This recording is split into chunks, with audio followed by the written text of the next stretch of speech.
Всем привет! В апреле в Санкт-Петербурге в 18-й раз состоялось одно из крупнейших и значимых событий в балетном мире – фестиваль Dance Open. Мне посчастливилось встретиться с его основателем Екатериной Галановой.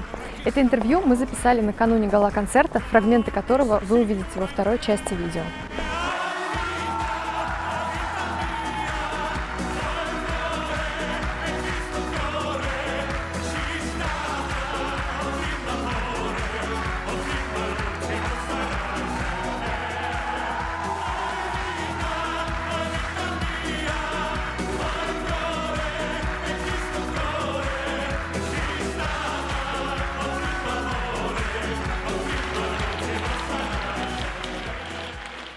Екатерина, здравствуйте. Здравствуйте. Спасибо, что нашли время. Если бы вы сейчас начинали подобную деятельность, всю именно театральную организацию, как бы вы сейчас действовали? Какие бы, может быть, ошибки не допускали? Знаете, я не думаю, что были совершенно какие-то глобальные ошибки, скажем так. Мы просто, при том, что мы очень такие активные, вся наша команда, с одной стороны, и с другой стороны, мы не растем стремительно не растет команда, то есть не увеличивается, мы постепенно за 18 лет от 2 человек в команде доросли до того большого количества, которое есть сейчас. Мы постепенно наращивали количество проектов, потому что все равно сплоченность, слаженная работа команды, она набирается с опытом и с проектами. Если вывалить на команду сразу какой-то огромный объем, то начнется, в общем, беспорядок, и ни к чему хорошему это не приведет. Поэтому мне кажется, что, во-первых, довольно важно, чтобы, если вы хотите действительно сделать что-то качественное и хорошо, нужно идти к этому медленно, как ни странно. Не в том смысле, что нужно медленно шевелиться. Шевелиться нужно максимально быстро. Но просто начните с маленького проекта и дальше наращивайте объем постепенно. То есть двигайтесь быстро, но объемы наращивайте медленно. В этом простом совете, мне кажется, кроется секрет всего успешного. Потому что я очень много вижу не только, в продюсерской сфере, не только в арт-менеджменте, я вижу в разных других сферах какой-то безумной скорости по наращиванию объемов, при этом без, скажем так, параллельной работы с командой, что очень важно. И когда одно оторвано от другого, получается, в общем, что проекты проваливаются и совершается огромное количество ошибок. Поэтому, как говорят японцы, хорошо идет тот, кто идет медленно.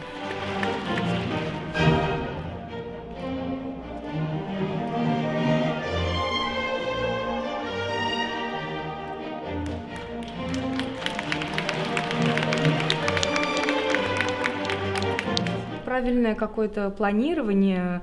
Я не любитель работать, скажем так, на пределе сил и возможностей.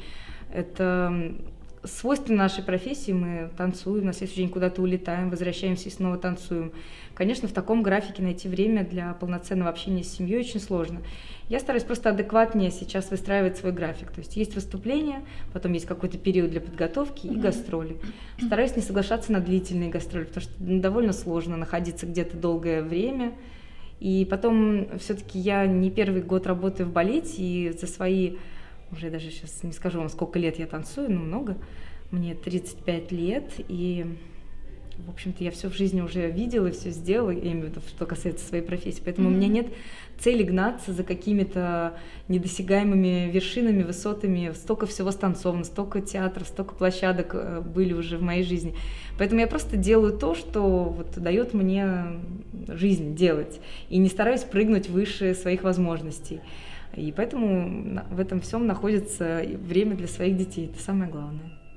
Над чем сейчас работаете? Какие-то, может быть, новые партии, проекты? Чего нам ждать? В ближайшее время ничего нового до конца сезона не планируется. То есть текущий репертуар, гастроли, все как обычно. А уже в следующем сезоне посмотрим, может быть, что-то интересное.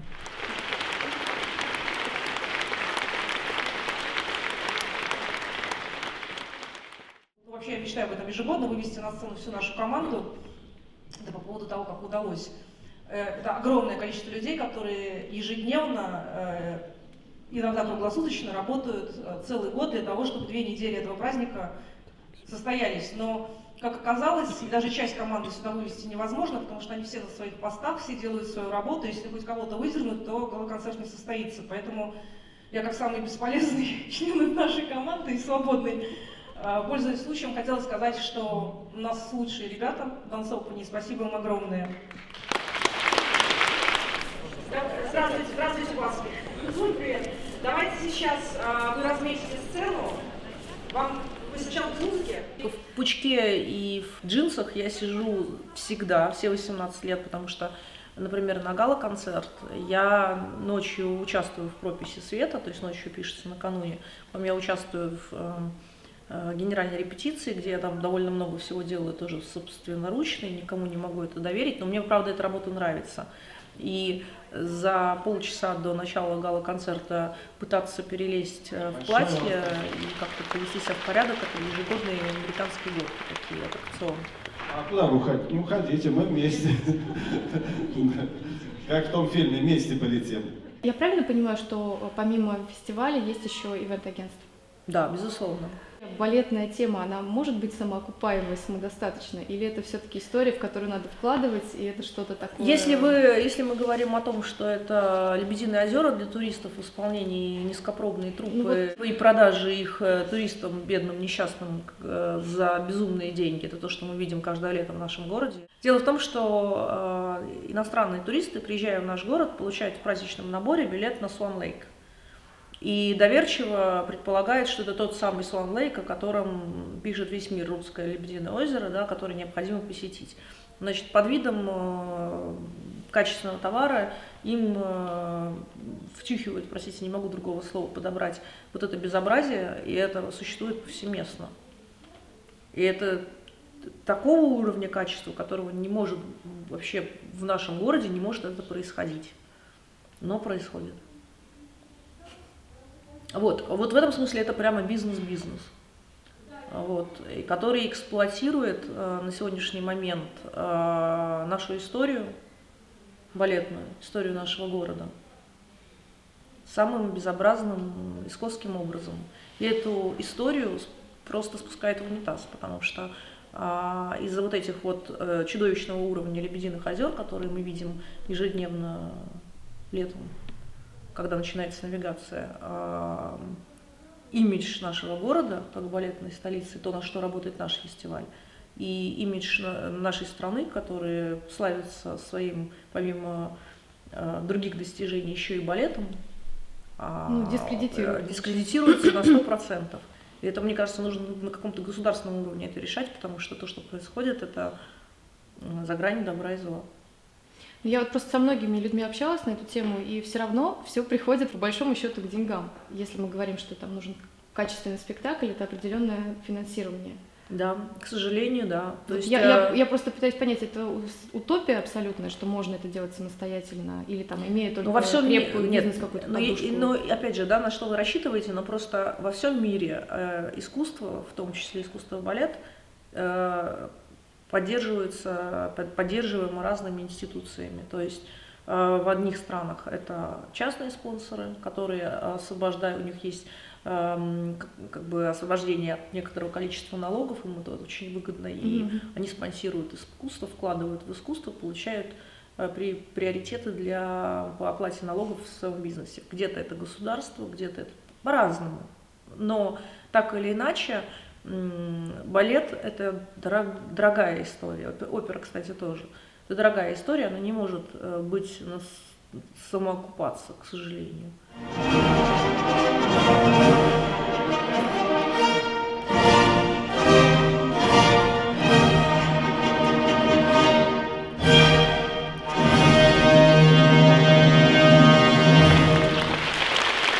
Фестиваль не смог бы состояться ни в каком виде без такой серьезной и системной поддержки города.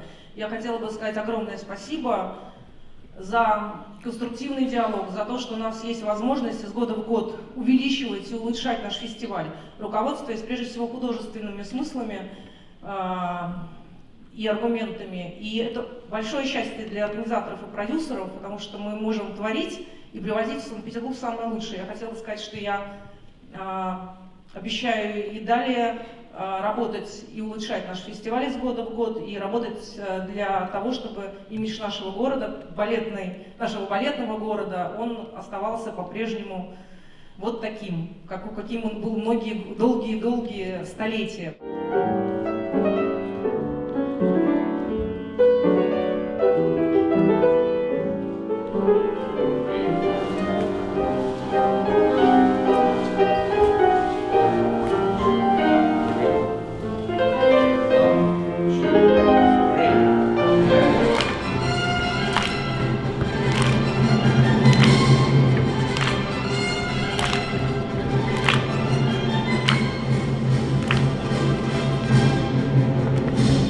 Популяризация балета – это прекрасная история. И, как мне кажется, какой-то свой маленький посильный вклад вношу в эту тему. Конечно, можно сделать в нашей стране и в нашем городе особенно балет популярнее, чем он есть сейчас. Ну, хотя бы слава футболу нам как сейчас до Луны, но хотя бы, как, например, опера в Италии. Вот таких вершин мы совершенно спокойно можем достичь, если будем системно и поступательно вкладывать различные усилия в эту историю. За счет каких средств, вы считаете? Какая-то медийность или какие-то там объединения с технологиями? Ну, в том числе маркетинговые все истории, пиар, реклама и так далее, популяризация разных качественных проектов в сетях. 1, 2, 3. Oh my God. I don't know if that was good. Can we try again? 1, 2, 3. Okay. Это немаловажно.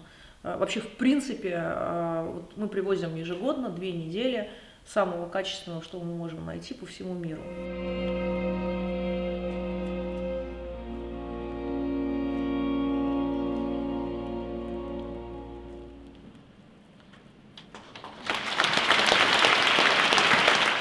То есть это просто очень долгая работа. Но сколько лет Зальцбургскому фестивалю, да?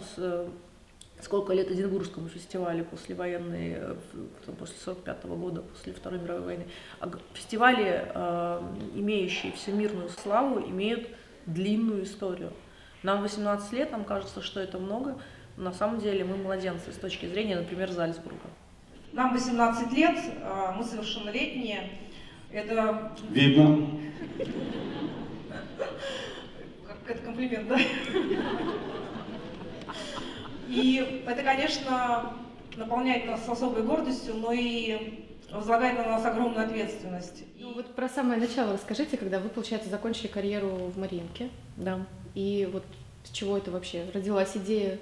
Ну, идея родилась сама собой, то есть на самом деле я ушла из Мариинского театра, началась какая-то деятельность в рамках моего ивент-агентства, мы занимались различными мероприятиями, поскольку я скучала по балету и скучала вообще, в принципе, мне было сложно все-таки совсем оставить эту тему, мы начали делать такие небольшие мастер-классы, постепенно наращивать объем, увеличивать эту программу, постепенно к мастер-классам присоединился некий детский гала-концерт, который был таким отчетным для наших студентов. Потом постепенно туда прибавили всякие лекции и выставки. Ну и потом появился гала-концерт взрослый. И в какой-то момент начала уже появляться программа серьезная, с каждым годом все серьезнее и серьезнее, когда мы начали приводить лучшие премьерные спектакли Европы, Америки.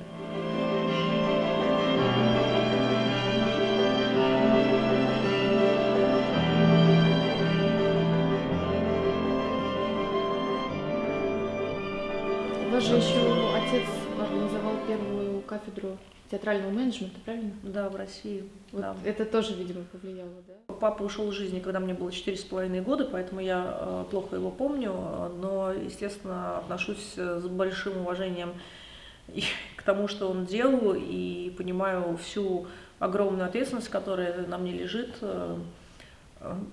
чтобы, в общем, ну как-то, скажем так, чтобы ему не было за меня стыдно, скажем так. То есть, когда я получала второе образование уже после Мариинского театра,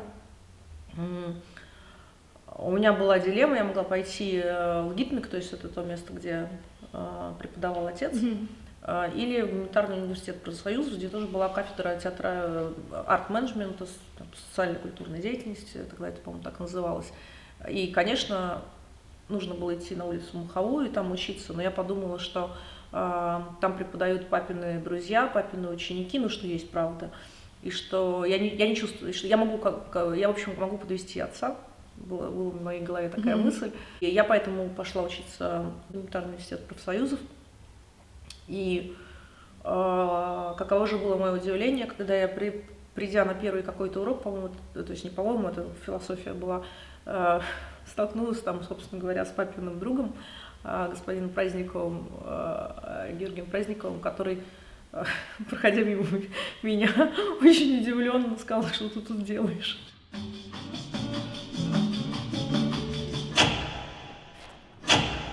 May we have your attention while we point out some of the safety features on this Boeing 737-800 aircraft. Please remove headphones during this demonstration.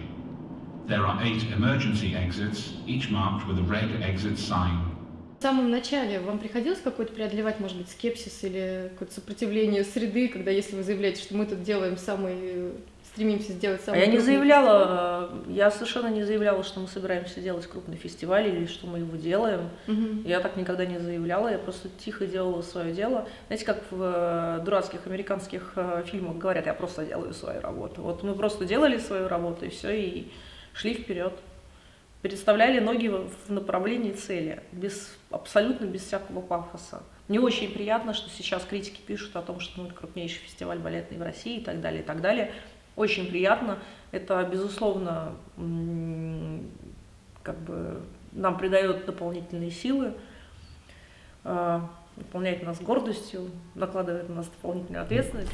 Мы сейчас находимся в Александринском театре, где идет подготовка гала-концерта. Пойдемте смотреть репетицию.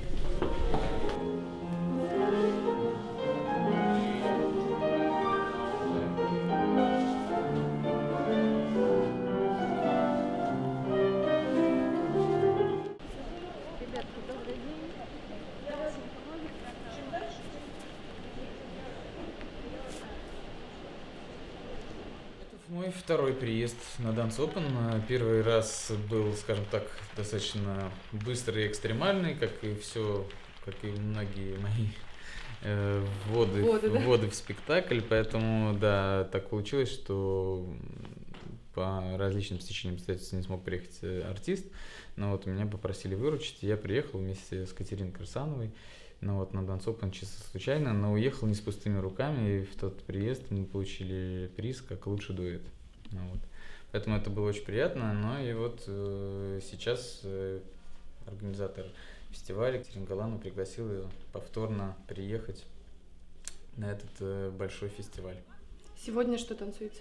Сегодня я танцую мою любимую ПДД «Пламя Парижа», ну вот, которая была показана в записи, трансляции по миру, которая непосредственно выйдет через какое-то время на Blu-ray дисках. Ну, вот. И сегодня танцую «Пламя Парижа» с балериной Мариинского театра Еленой Евсеевой. Это вы первый раз работаете? Ну, с ней нет, мы с ней встречались, уже танцевали, но сегодня, скажем так, мы танцевали с ней в Италии, а сегодня танцуем в ее городе.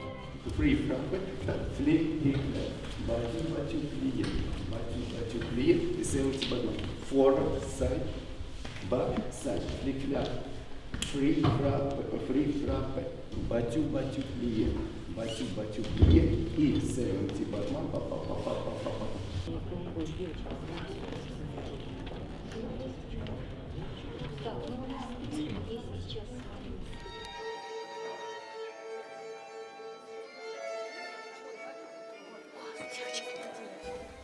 Вот расскажите про то, что было в Китае недавно выступление. И вот тоже все-таки мне интересно, поменялась ли там как-то ситуация? Нам безумно повезло. Вот мы в эту поездку познакомились, во-первых, с очень мощным китайским, такой организацией «Китайский мост» называется, во-вторых, с продюсерами китайскими, которые принимали нас с той стороны в Шанхае, и еще с дирекцией театра Шанхайского центра, в котором мы как раз танцевали. И мы выслушали такое количество ну, во-первых, восторгов, но действительно у нас были, наверное, получасовые стоящие овации после концерта. То есть даже для нас это было странно. То есть у меня артисты испугались в какой-то момент, а когда за кулисы пришли какое-то нечеловеческое количество людей, блогеров, ну, то есть прессы, и их еще за кулисами, именно моих бедных, уже еле стоящих в ногах артистов, в какой-то момент взмолилась и сказала: ребята, отпускайте нас, они уже сейчас просто упадут.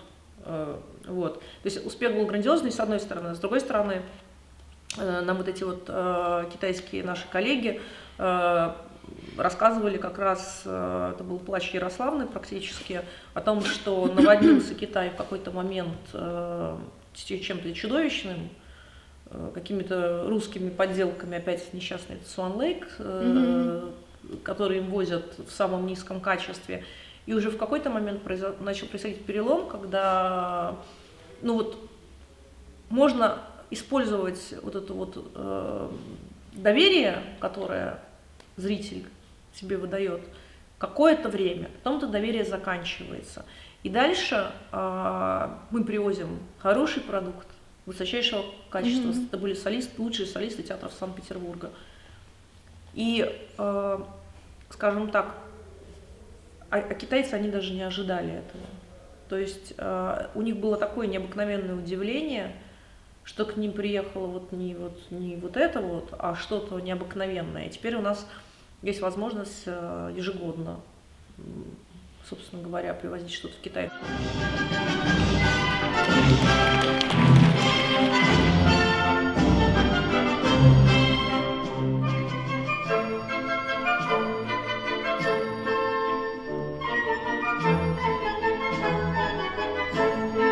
Ко мне приходил недавно продюсер, который сказал: знаете, я нашел «Лебединое озеро» за 5000, по-моему, евро или долларов гонорара. Я вот слышал про вас, а можете, вот я просто хотела спросить, а можете сделать 3? Я говорю, я даже 10 не могу сделать. Ну, то есть, если мы приглашаем качественную компанию с прекрасными декорациями, мы платим авторские права, мы приглашаем прекрасных солистов. Я не знаю, что вы там возите за 5, за 3, это, ну, просто, это даже не суточные. То есть у вас люди за еду работают. Я хочу посмотреть на этих людей, которые работают за еду.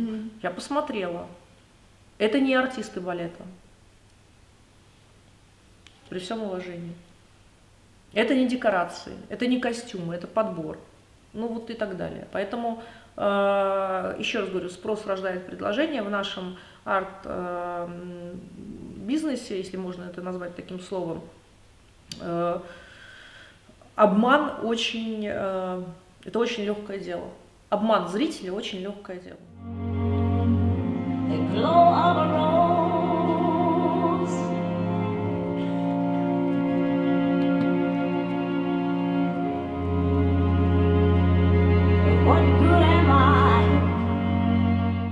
Насколько вы считаете, сейчас артист вообще зависит от театра? Бывают ли вообще случаи, когда человек, ну, можно это назвать независимый балетный артист? Солист очень зависит от театра, от репертуара. К сожалению, в наших театрах репертуар формируется в последнюю минуту, часто меняется, поэтому ты иногда договариваешься и с солистом, и с театром, и в результате не получаешь этого солиста за неделю до мероприятия. Ты этого солиста не получаешь, потому что поменялся репертуар театра, поменялась афиша, и вот упс, не получилось. Вот. Поэтому это действительно сложная история, когда ты с зарубежными артистами гораздо все стабильнее. Если ты договорился с артистом и договорился с руководством театра, где этот артист служит, то единственная возможность отмены по этому артисту – это травма. Но другое дело, что наше дело, оно травматичное, и травма может произойти, в том числе даже день в день. В жизни происходит, конечно, много всего, но недавно я столкнулась с травмой, к сожалению. Сейчас вхожу в форму, но ничего, все мы не защищены, так скажем, от этого. Не без падений. За падениями, надеюсь, будут взлеты. Сейчас у нас предстоит «Спящая красавица», и я плотно занята в репертуаре, тоже это хорошо, я вольюсь обратно в этот ритм. Потом у нас предстоят премьеры, парижский вальс-балет, предстоит Баланчина балет, тоже приедет хореограф ставить. Ну, много всего. Так, в голове, честно говоря, каша. Вчера мы танцевали еще в Москве, сегодня мы уже в Петербурге. Сегодня же ночью мы уезжаем этим поездом, и завтра утром у нас уже прогон спящий. Ну, все вот так, подряд. У меня было много таких историй, когда люди травмировались, и в том числе травмировались в день спектакля моего. Вот, и страшная история. Страшный сон продюсера. Есть страшный сон балерины, который забывает порядок, который ты танцует, или забывает туфли дома. Ну, в общем, а есть страшный сон продюсера, когда ты пришел в театр, у тебя 5 минут до начала спектакля, у тебя главный солист на одной ноге прыгает, а вторую не может поставить. У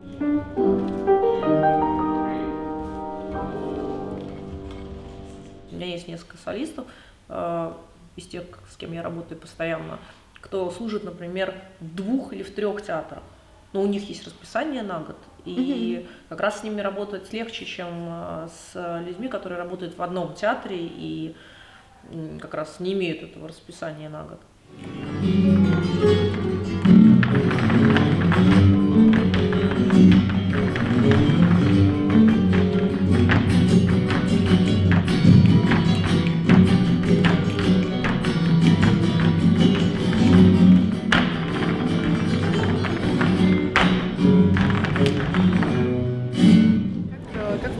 Первого отделения, что тебе понравилось сейчас больше всего?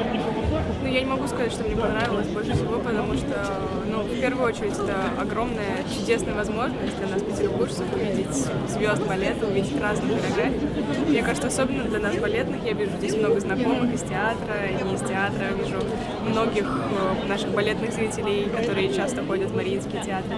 Это повод встретиться, да? Да, это повод встретиться, повод увидеть что-то новое, что-то интересное, и мне показалось, что программа интересная, разносторонняя. Нет, я не смотрю критически, я переживаю, я всех танцовщиков практически здесь знаю, и за ними слежу в соцсетях, или я лично знакома, и я очень за них переживаю, я смотрю на туфли, смотрю, как они гнутся, перо лежит на сцене, смотрю, вот бы не подскользнулся никто, и переживаю очень, ну и, конечно, получаю массу впечатлений от того, как красиво двигается.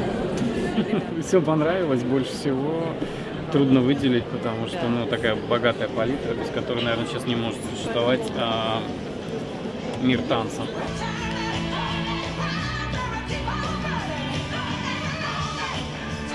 Себе берете какие-то у других Идеи, что-то отметили? да, вот я это смотрю, хочу. что мне нравится, что не нравится. Интересная реакция публики, потому что взгляд профессионалов, он в большинстве своем вообще не совпадает с пристрастиями публики. В плане того, что принимают, а что нет? Да, ну, наверняка хореографы многие, как-то все-таки вещь такая интеллектуальная, искусство балета и мысли какие-то, то, что не хочу обидеть зрителей простых, и то, что простой зритель воспринимает на ура, наверное, какие-то такие простые вещи для хореографов, наверное, не всегда интересно? Ну, они интересны, но не настолько глубоки, может быть, как-то. Все-таки хореографы все равно погружаются в философию, в эстетику и т.д. и т.п. и все так дальше. Вот. Интересно, вот последний номер был, он как бы, может быть, для кого-то сделан как капустник, может быть, а для меня интересно, потому что это все равно такой постмодернистский взгляд на музыку, вообще на всего, на безе, на мериме, и то, что было до этого, наверное, какой-то такой юмористический, но достаточно интересный.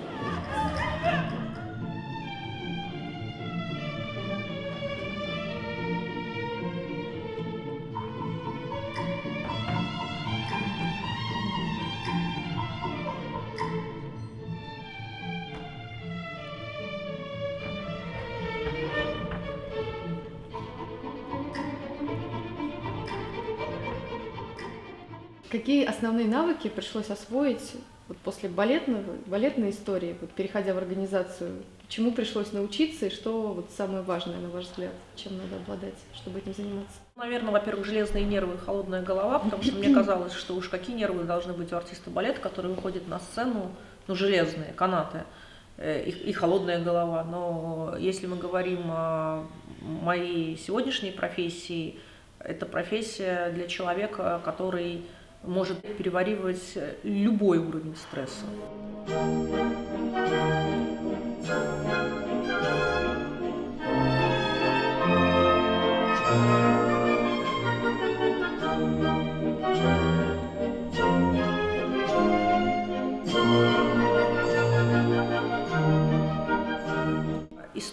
связанная с тем, что ты всегда должен иметь запасной план, который вытекает из первого пункта.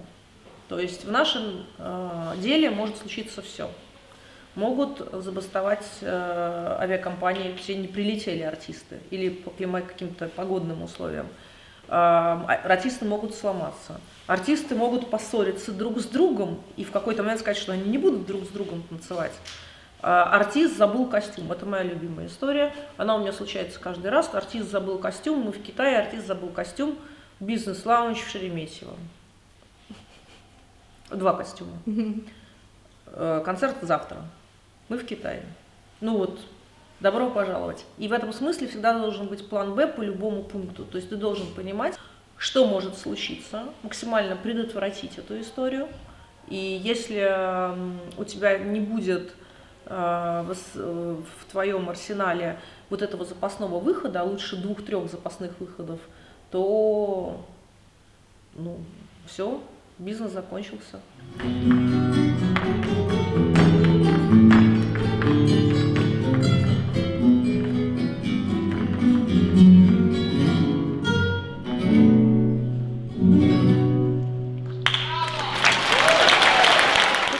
Настраиваете, чтобы вот все-таки не впадать в эту панику? Я себя никак не настраиваю, я просто не впадаю. Ну просто проблема пришла, ее нужно решить, некогда паниковать.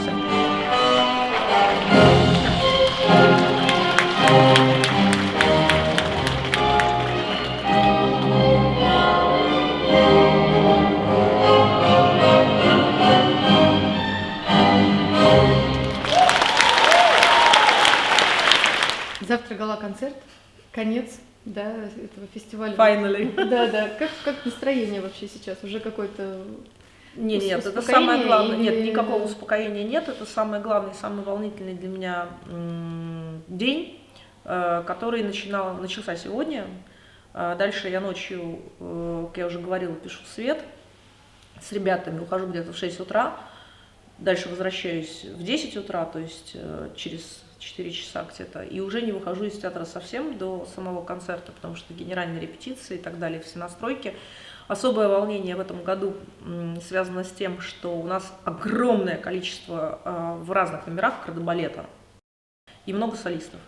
И успеть всех свести, развести, все проверить, все положения световые, то есть организационно все это сделать в этом году будет раз в 10 сложнее, чем, например, в предыдущие годы, а времени на это отводится ровно столько же. То есть никто не предполагает, что я буду... У вас каждый год какой-то вызов новый, да?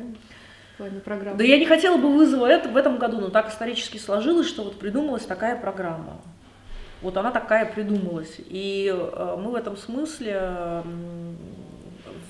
Во мне ни разу никогда не боролся менеджер с режиссером, потому что режиссер всегда побеждает в этом смысле. То есть даже слово это не хочу произносить, режиссер, просто творческая личность побеждает всегда менеджера, потому что с точки зрения менеджмента это самоубийство. Ну, посмотрим, произойдет ли оно завтра. Вот. Ну, я желаю, чтобы завтра все отлично прошло, даже не удача, а просто чтобы все было четко по плану. Я надеюсь как на вы это. Рассчитываете, да. Удачи в вашем непростом деле. Спасибо.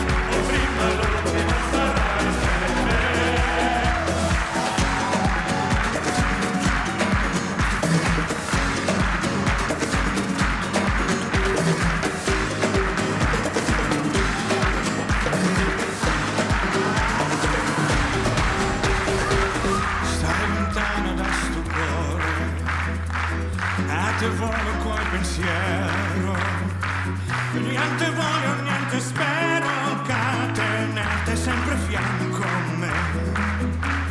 Sì, sicura che sta amore, come sono sicuro.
Если вам интересна тема организации концертов и мероприятий, пишите в комментарии, кого бы вы хотели увидеть в следующих видео и какие темы обсудить.